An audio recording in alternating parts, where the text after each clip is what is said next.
Team Geek, and your geek leader. He may not be as grizzled as the old man, but he is a battle-tested leader, and today the gloves are coming off. So prepare to get racked up, Picard. Boom, pow, lasers.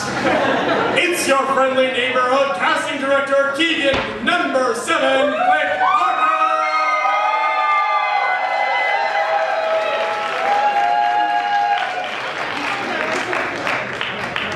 I just want to say this next candidate translated the Gaelic words from Battlestar's song. Wander, my friends, wander with me, like the mists over the green mountain moving eternally. Despite our weariness, we'll follow the road, over hills and valleys, to the end of the journey. I know, right? The Lords of Cobalt will protect her. She is Anne Honeycatcher Honeycutt!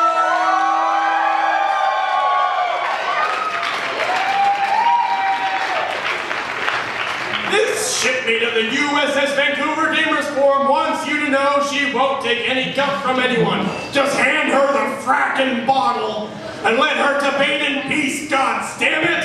It's Lieutenant Tara T-Rex Tanaka!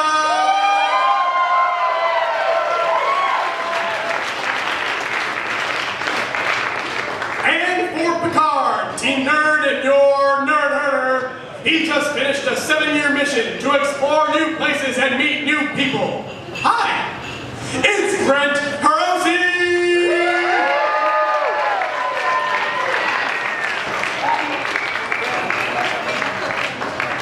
He is the worst human to have existed up to this point in history. It's Ruben Tillman!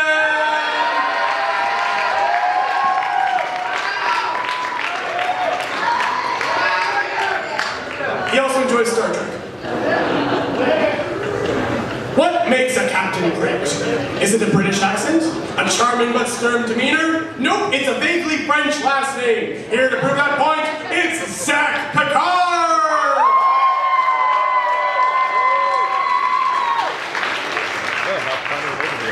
Salutations, geeks. Greetings, nerds. How are you tonight? Very good. Saucy, that's the best response we've gotten yet. All right, please pick up your D20 and roll for initiative. We got a 3. We got a 19. A little bit more. All right, so close to a crit. So, geeks first or second? We'd like to go second. Second. All right, so nerds, you are going first, representing Picard. It's time for your intro round in 2 minutes' time. Please explain to me why Picard is the greatest starship commander. Begin. What makes a good captain? If you Google captain, you get Picard. If you Google is Picard the best captain, you get yes. This is a true fact. It's one of the few questions that Google will answer with a simple yes or no. The others, does she hate me because I have a bad personality? Yes. And is roasted pigeon tasteful? Yes. So here's a list of the basic job requirements for the captain's position. All right, let's hear it. Be a handsome French Frenchman with a French name who sounds British. Okay, so just by applause here, who here thinks Jean-Luc Picard is fucking sexy? And who is the sexiest captain wins? Foster an environment of absolute loyalty and trust among the crew.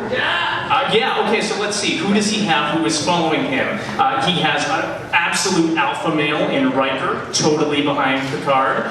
You've got, what's this? A completely super strong, super intelligent robot? Yes, Data completely loves and venerates Picard. And the list goes on and on and on. Even aliens, worships Picard, and even Wesley, who may or may not be a god in training, yeah, loves Picard, worships Picard, and watches him while he's sleeping.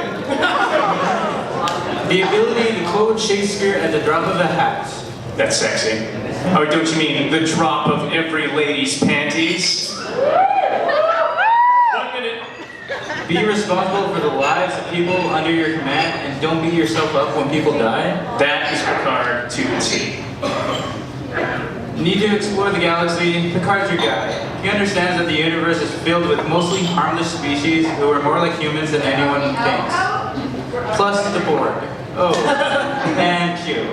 Think Columbus and Cortez during the Age of Discovery, but without genocide and imperialism, and with the sexiest, smartest, bald man in history.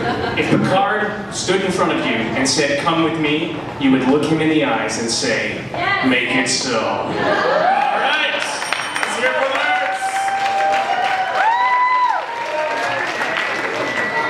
That was one hot intro round. So, moving on to the Geeks. Geeks, it's your intro round. Explain to me in 2 minutes' time why Adama is the greatest Starship commander. Begin. So let's start off why Adama is my best commander. He is a good person. He has his crew that is extremely loyal to him, and they are his family. He considers Starbuck like his own daughter. He understands that he's flawed, and he acknowledges this fact in order to better his crew. They call him the old man. He is the father of his ship. Can you guys hear me okay? Hey, I can hear me okay, so I guess it's good. Adama's also a great commander, and I don't take the word great lightly in this case. For over 3 years, Adama battled overwhelming odds with his fleet of civilians and possibly the rowdiest crew in the universe. And not only did he make this work, but he frackin' won. He won military victory after military victory against overwhelming numbers, superior technology, and an overwhelming force. On top of that, he also has to balance a job as a politician because he also leads a fleet of civilians. Adama's greatest strength, however, is that he thrives on making friends out of his enemies. I don't remember the episode in which Picard turned the Romulans into good guys. I don't remember the episode in which The attack round. Fair enough. Sharon Valeri, Caprica 6, and an entire half of the Cylon population changed their mind about Adama, a man they wanted to murder in his sleep. They changed their minds and joined his side. One more thing I want to mention. According to Galactica canon, there is a god, there are angels, and they are also on Adama's side. The closest that Picard can muster is Q, and Q is hardly on Picard's side. All right, let us hear it for the Geeks.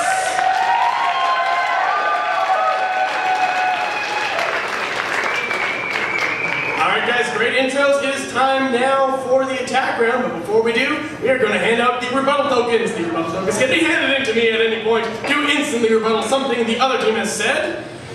And Borg is shedding over here, so this time it seems to be slightly breakfast themed. We have Earl Grey for Team Picard. We have a fracking toaster.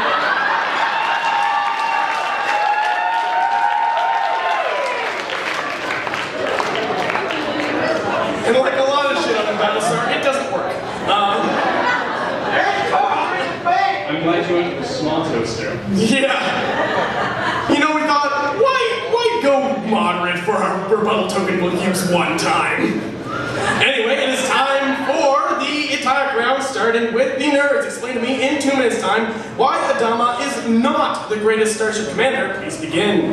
Okay, first of all, we were talking previously about what makes a good captain. And there are many things that we mentioned, but there's other things like compromise, vision, diplomacy, all things that Adama completely lacks. His diplomacy is absolutely the pits. And when he does eventually end up working with the Cylons, it takes him years and years before he actually gets around to that point with countless human deaths, countless precious human deaths on his conscience for that lack of compromise. His vision, he's making stuff up as he goes along. And then there is the all-consuming nature of his dedication to the craft. Now, it's good to be dedicated to your job, but not to this degree. This is self-destructive. First of all, the crew that have relationships with Adama, they are either in an enabling self-destructive relationship, they're in a constant cycle of being estranged and abused, or just straight up sent out for a walk in space through the airlock. On top of that, he can't keep himself well. And if you need to lead, you need to be healthy. He is overweight, his time off exercise is growing a mustache, and it is a well-known fact, that single elderly men live less long than coupled elderly men. Not only did he allow his relationship with his wife to completely deteriorate, but he was unable to seal the deal with the only age-appropriate woman in the entire franchise.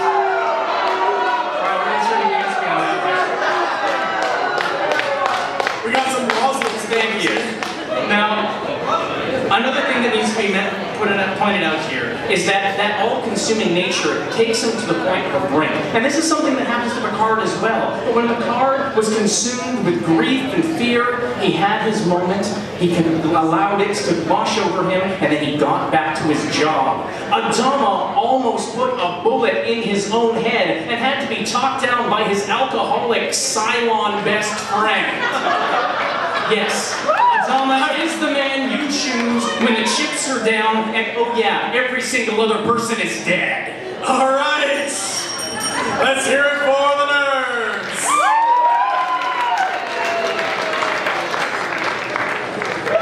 Damn, that was rough. Okay. We did mention trash talk, so everything's on the table here. Now, going over to the attack round for the Geeks. Explain to me in 2 minutes time why Picard is not the greatest starship commander. You heard what he had to say, so begin. Captain Picard is just a bad person in general. He doesn't have relations with his crew. You said that Captain Adama's relations with his crew didn't relate, but Picard doesn't actually have any emotional attachments. He's a cold Frenchman. He hates children. He constantly tells Wesley to shut up. Shut up, Wesley. When they threw him a Picard Day to celebrate his accomplishments, he basically trashed a bunch of kids, like little kids, and said, "This is terrible. I don't want anything in my own." He ignores Worf and Data all the time, even though they provide the voice of reason. Picard is also clearly a bad starship commander. Like you were saying, Picard's crew might respect and admire him, and for good reasons, but they don't love him. Picard is cold, and the closest he comes to intimacy is almost but never actually boning Dr. Crusher. When someone presents an idea he doesn't like, what does he say? Shut up, Wesley. I also have a lot of beating this round. I really want to point something out, which is they're going on and on about how sexy Picard is. I want to really break this down. We're debating Picard versus Adama, not Patrick Stewart versus Adama. I fracking love Patrick Stewart. He's an amazing man. But for the rest of the debate, I want everyone to do a little exercise. Whenever someone says the name Picard, imagine Picard played by Ben Affleck. Not by Patrick Stewart, but by Ben Affleck. All the same lines, all the same scenes, but without Patrick Stewart. Is he still a great commander? Also, Picard completely totally lacks objectivity and is wishy-washy. The moment that he actually became part of the Borg Collective was his downfall. He cannot remove himself from the situation, even though he flat out lies to people about it. They say, "Oh, are you over it?" He's like, "Yeah, I'm totally over it," and then he actually isn't over it. Time and time I've again. been there. Yeah, well, awkward, right? I mean, every time there's Q, that whole entire actual movie where he has this weird, I can hear the Borg and freaks out. Every time it's the Borg, he can't handle it. Basically what we're saying is Picard has PTSD, and he's being forced to fight a war against the people that he has PTSD from. That's stupid. Okay! Let's hear it for the Geeks. Alright, we are moving on next to round 3, the Moomin question.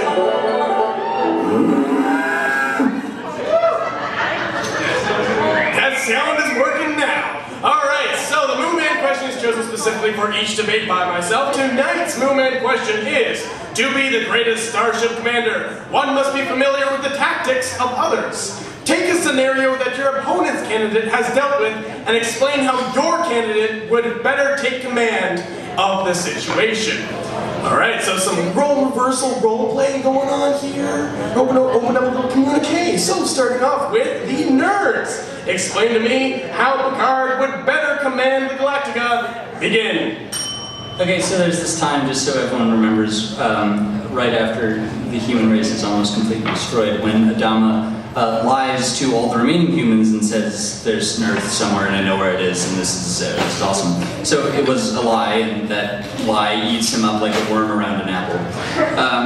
Somewhere, shriveled and more tightly wound up than the string around a yo-yo at the center of the Earth, suffers Adama's sense of self-worth.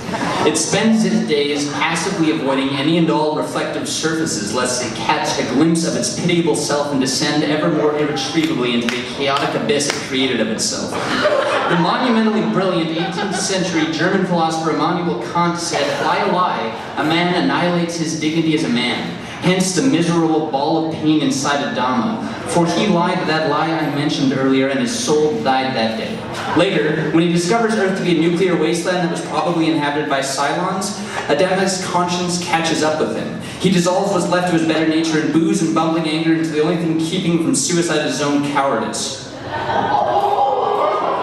Picard stands in remarkably stark contrast. He wouldn't have lied. Instead, he'd have used his innate personal magnetism, his unparalleled verbal skills, and his gorgeously smooth mouth/head to give everyone a real reason to keep going, namely Picard. Because if Picard is your leader, that's all you need. He's the best there is. It's plain to see, like noses on faces or race.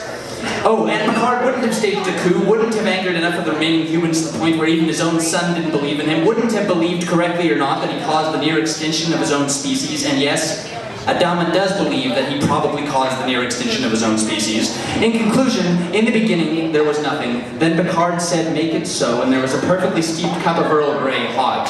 In conclusion, Kant also said, "Two things awe me most, the starry sky above me and Jean-Luc Picard."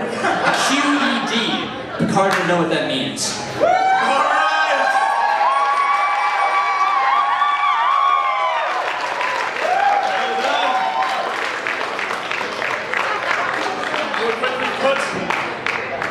So, Geeks, impress me. How would Adama better take control of situations that the Enterprise has dealt with? 2 minutes, begin. That's a lot of fracking words. Yep. Yeah, you can't hack a ship that's been networked. So, I mean, if you have a networked ship, your ship will get hacked. We don't have networked ships in our fleet. Therefore, the Borg could not do anything. You can't hack a networked captain. Our captain has never been assimilated. And therefore, we don't have a problem with our captain.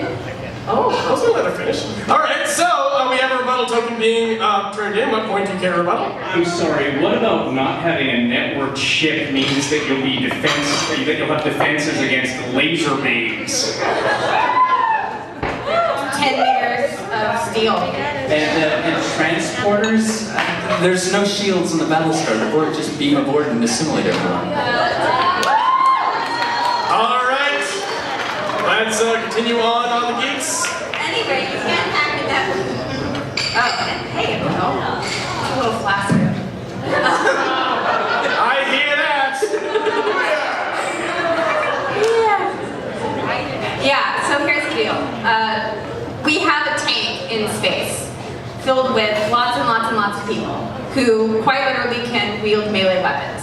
The Borg cannot really actually handle melee weapons. If you have everybody on the entire colonial fleet, everybody, we're talking all of the ships, we're not just talking a Battlestar, we're talking a Battlestar, and we're talking about base ship, and we're talking about Colonial 1, everybody pick up a toaster and start smacking people. Not to mention the fact that the Borg wouldn't be able to get through the ship to transport it because the hull is so thick.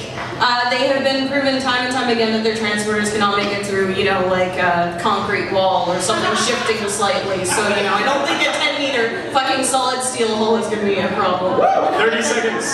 Also nukes. Yeah, yes. Nukes. Okay, ending on nukes. All right. But it's time for who would win in a fight round. So, starting with Team Picard. Picard and the nerds, explain to me in 2 minutes time how Picard would defeat Adama in a fight. Begin. Okay, let's start with ship versus ship. Galactica has nukes, fighters, and machine guns. The Enterprise has shields and photon torpedoes. And just a question about nukes here. Nukes work on a level of kilotons, whereas the photon torpedoes work on megatons of damage.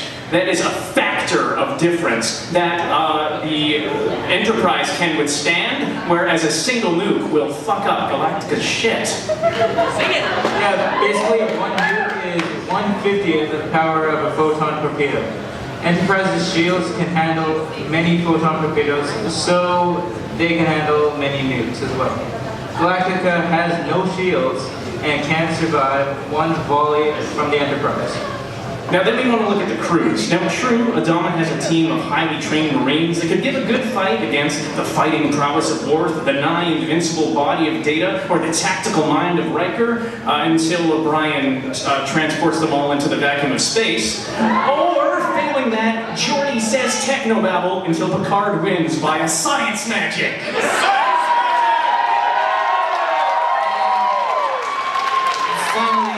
One-on-one, they're obviously oiled and naked in the Pantheon. The Pantheon is this dome and there's a big thing at the top that lets light in. Oh, like we all know what the Pantheon is. Okay, so they start with taunts. Adama taunts, haven't they cured baldness yet in the 24th century? Picard replies, you look like a heroin junkie, Adama. Those are great impressions. Then Picard, who's standing right under that beam of light, cleverly uses his smooth, bald head as a mirror to reflect light into Adama's eyes. Adama, blinded by the light, finds his subconscious reminded of his own deep, blinding guilt. He collapses into himself, and Picard is about to sucker punch his glasses off. Instead, he attempts to comfort Adama, but Adama screams, "Don't look at me! Don't look at me! Don't look at me!" And Picard walks off victorious. All right.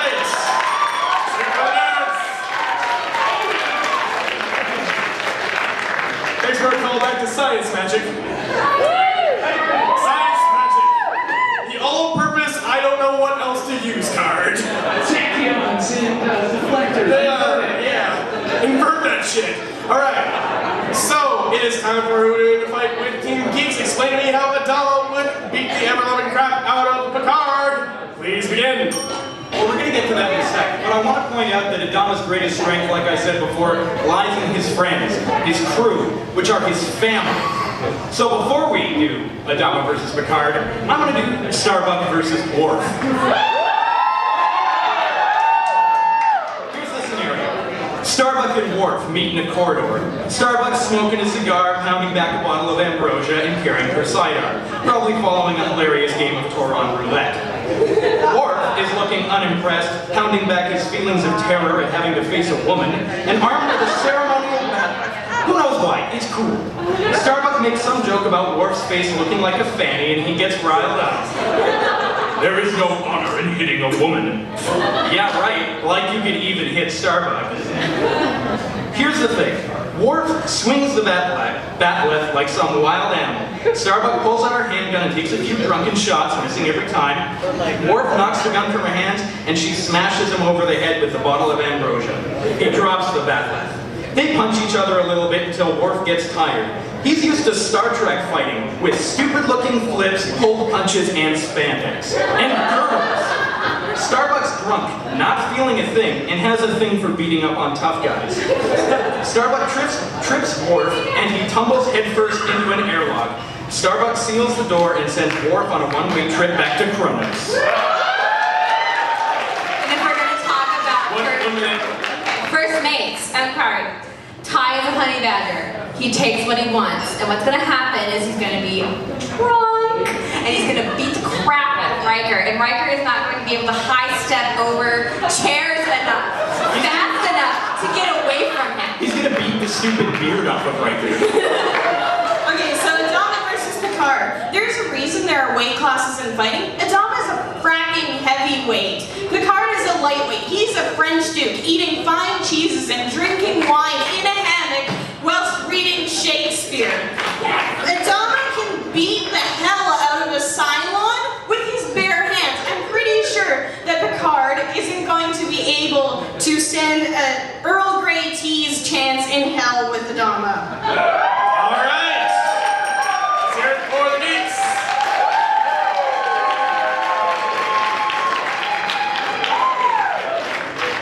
Well, folks, here we come to the end of all things. It is the 5-minute open debate. So, time to let loose with any feelings, thoughts that you have, and let's just go right at it. Hey, Earl Grey, Mom. Now, good point. And for those listening and who can't see, Zach Picard just ordered Captain Picard's favorite drink, and it was delivered to him instantly. And that was an intelligent move. And one thing that we've talked about is all the great things that make an awesome captain, and intelligence is one of them. And I think that can be argued without a doubt that Picard relies on intelligence so much. He has a great science team, and he's always coming with out-of-the-box solutions. Whereas Adama's idea of intelligence is beating up on people until everyone's crying. I want to talk real quick about the science that you guys were mentioning in your fight round. The ship versus ship stuff. I did a frack ton of research on this one, and I just want to talk a little bit about some of that science. First of all, I want to talk about the size, fighter complement, and crew complement of these ships. The science is all bullshit. Neither shit is possible in reality. The Enterprise. There's no faster than light drive. We agreed on a turn-based system here, guys. We did. The Enterprise is 642 meters long, crew 1,000, 37 runabout shuttles, 10 of which are battle-ready. The Galactica is 1,450 meters long, weighing 121,000 tons, a crew of 5,000 with 150 Vipers, all battle-ready. The Pegasus, also under Adama's command, 1,800 meters long, crew 2,500, 150 Vipers, all battle-ready. The Base Star, which he commands near the end, 2,100 meters in diameter. There's a quiz after this, so pay attention. The crew is so vast it is unknown, and there are 450 raiders, all battle ready. Yep. So what makes the best captain is whether he has the most firepower at his command at any given moment. Correct? No, that's not what we're doing. Then I don't understand the argument.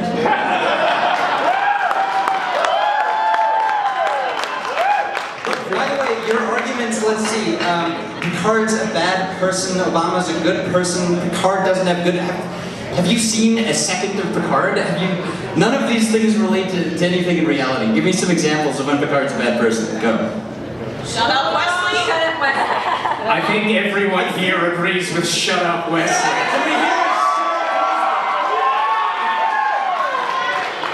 Now, Adama definitely did do some good things. I mean, he struggled very hard, managed to make warring factions come together, and saved humanity from the brink of extinction. That is the highlight of his career. Picard calls that Tuesday. Picard calls that Tuesday because he's a diplomat. We're in war times in Galactica. We actually have to survive. A man has to wake up every morning with the same outfit every day. He doesn't get to change anything. Everybody is... No, okay, come on. It's nasty. It's gross down there sometimes. Here's the biggest thing for me. Picard had an entire Federation backing him up. The stakes for Picard were so low that he indirectly allowed the flagship of the Federation to crash into a planet and blow up. Adama, on the other hand, once he had saved the entire human race, decommissioned the Galactica himself. Then there's also the Adama maneuver versus the Picard maneuver, which is a classic example of why Adama is a better commander. The Picard maneuver consists of, actually Keegan, do you want to... The Picard maneuver just is turn on warp drive while facing the other ship and pass them. Then you're behind.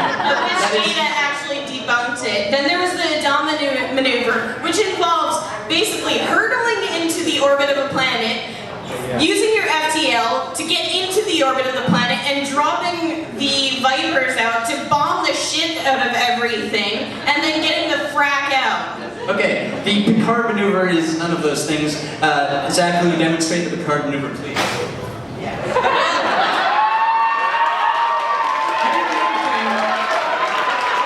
That we want to look into, and I think this will take us to the end of this round, is the fundamental difference between Picard and Adama is that Adama is a pessimistic conservative, whereas Picard is optimistic to the extreme. Adama takes the Sophie's choice, finds something, kills half of humanity so we can save the other half of humanity. Whereas Picard goes into an impossible situation and flips the table, brings Kirk back from the dead, and wins the fucking day. Then kills Kirk.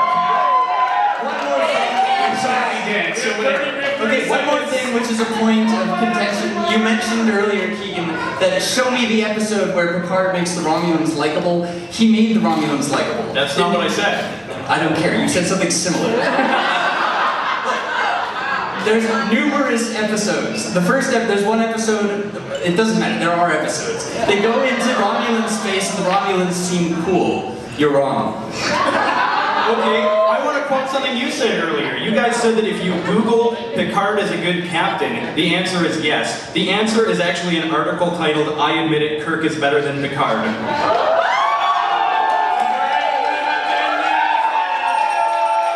Let's hear it from all the geeks and nerds!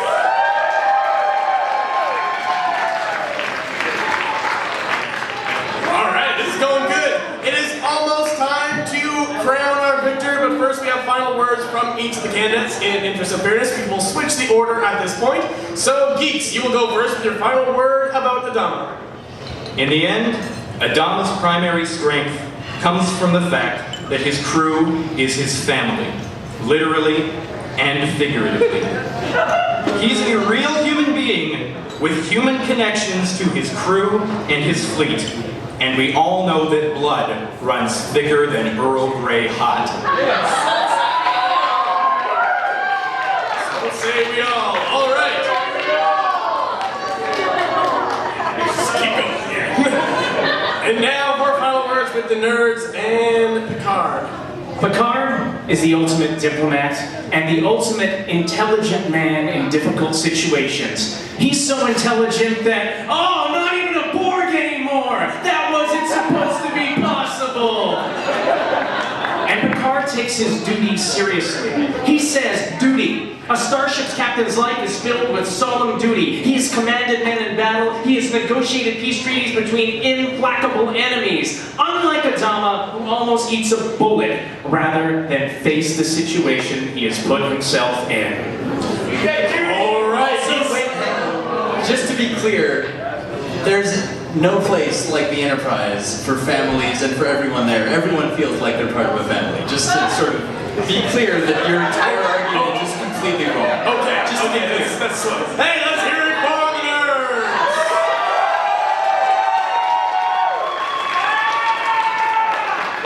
Well, folks, I have no idea which way it's gonna go, so I'll leave it up to you. Do we hear it for the Geeks and the Adama?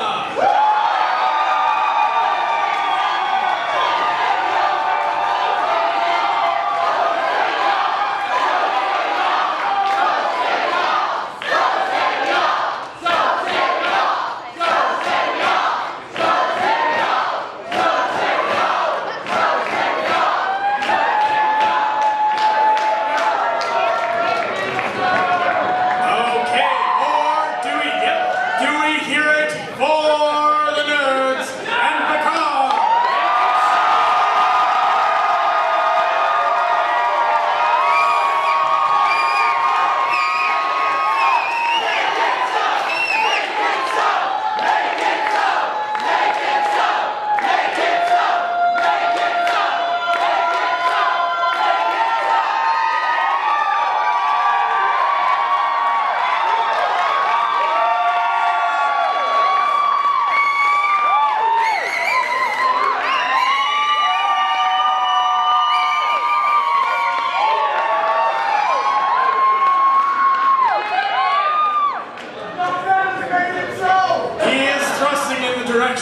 the stage.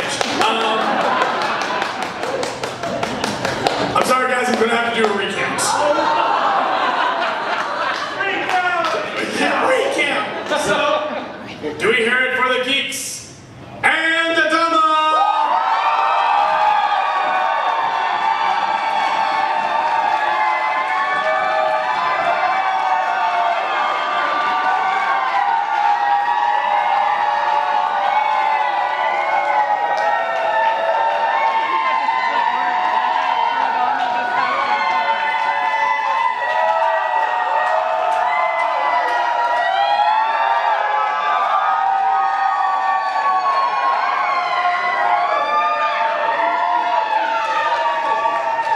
Or do we hear it for the nerds in Picard?